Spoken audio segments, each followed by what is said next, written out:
नाज़रीन, Mirpur बठोरो via खोरवाह road इंतहाई ज़बून हाल बणिजी वियो आहे। वरियनि खां रोड जी मरम्मत बि न थियण करे रहवासी तकलीफ़ुनि में मुब्तला आहिनि। रोड ते गाॾियूं हलण त छा पर पंध हलण बि मुहाल बणिजी वियो आहे। उन हवाले सां पेश आहे करीमदास चांडियो जी हीअ रिपोर्ट। जी नाज़रीन, मीरपुर बठोरो खोरवा रोड जो है वो 7 किलोमीटर खोरवा ताईं रोड जो रहियल है।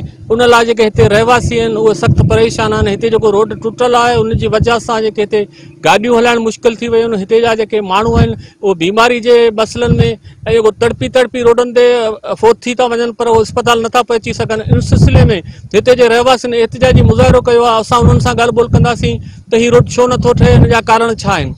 तमाम घणी तकलीफ़ अचण वञण लाइ असां गाॾियूं तबाह थी वयूं, माण्हू आवाम तबाह थी वई ऐं आवाम खे तकलीफ़ तमाम घणी जे बरसात पए थी त गोॾो गोॾो पाणी बीहो रहे ऐं गाॾियूं हली कोन थी सघनि ऐं ॿ टे माण्हू एक्सीडेंट थियनि था कि किरनि था कि केॾां वञनि था, पोइ वीचारनि खे असीं रोड था उथारियूं था। अचो वॾी तकलीफ़ ही जेको असां हींअर एहतिजाज करे रहिया आहियूं, इहो एहतिजाज आहे हिन रोड जे बारे में। पहिरीं बि असां इहा कैंप 18 ॾींहं लॻाईसीं, तंहिंखां पोइ इस्माइल साहब आयो, उन जेको सो असां सां वाइदो करे वियो हलियो ऐं त तव्हांखे 3 महीननि जे अंदर में तव्हांखे रोड सही मिलंदो। पर असां सां इहो ज़ुल्म आहे। असां हिन पाड़े वारनि सां, हिन ॻोठ वारनि सां, ॻोठ अहमद खारिंद, ॻोठ काइम खारिंद, ॻोठ इसबला अशारी, जत, दल ऐं खासकेली, दलाणी, चांडिया ऐं ॿिया टोटल पाड़े वारा जेके बि आहिनि ॻोठनि वारा, उन सां एॾो ज़ुल्म आहे हिते जे बरसातनि में किरी उन जूं ॿाहूं ऐं टंगूं भॼी रहनि थियूं। हीउ असांजो एहतिजाज जेको रिकॉर्ड कयो वञे पियो, इहो खोरवा खां चोरवा ताईं जेको 7 किलोमीटर आहे, जेको मुसलसल ज़बून हाली जो शिकार आहे। तव्हां पाण ॾिसी सघो था। असां तक़रीबन हिन रोड जिदोजहद कमेटी जे हवाले सां 17 ॾींहं 18 ॾींहं असां खोरवा शहर जे अंदरि बुख हड़ताली कैंप ते वेठासीं। असीं वेठा हुआसीं बुख हड़ताल ते 17 ॾींहं 18 ॾींहं वेठा हुआसीं। असांखे को बि माना को असांजो ज़िले जो चेयरमैन या जून जो चेयरमैन कंहिं बि असांखे सलाम कोन कयो त भाई छा वेठा आहियो। बहरहाल त असीं वेठासीं पंहिंजे मक़सद।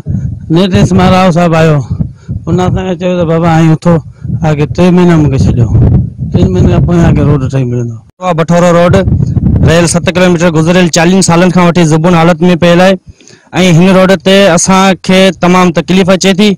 मींहं बरसात में असां बीमारी सिमारी कंहिं अस्पताल भेड़ो नथा थी सघूं ऐं रोड अहिड़ो आहे जो गाॾी का हली नथी सघे। बीमारी सिमारी मींहं बरसातनि में असांखे वॾी त तकलीफ़ मिले थी। तव्हां हीअ रोड तव्हां ॾिसी आया आहियो, हिन रोड जी एॾी हालत ख़राबु आहे। जेको असांजी जो कंपनी जूं खोरवा जे रोड ते गाॾियूं अचनि थियूं, उहे आए दिन हितां फुर लुट थींदी आहे। इलाही चकर हुए, गाॾियूं बि फुरियूं आहिनि। मोटरसाइकिल वारा असीं जेको कारोबारी आहियूं, शहर मां निकिरूं था, मोटरसाइकिल जो अॻियां जेको न फुर लुट थिए थी।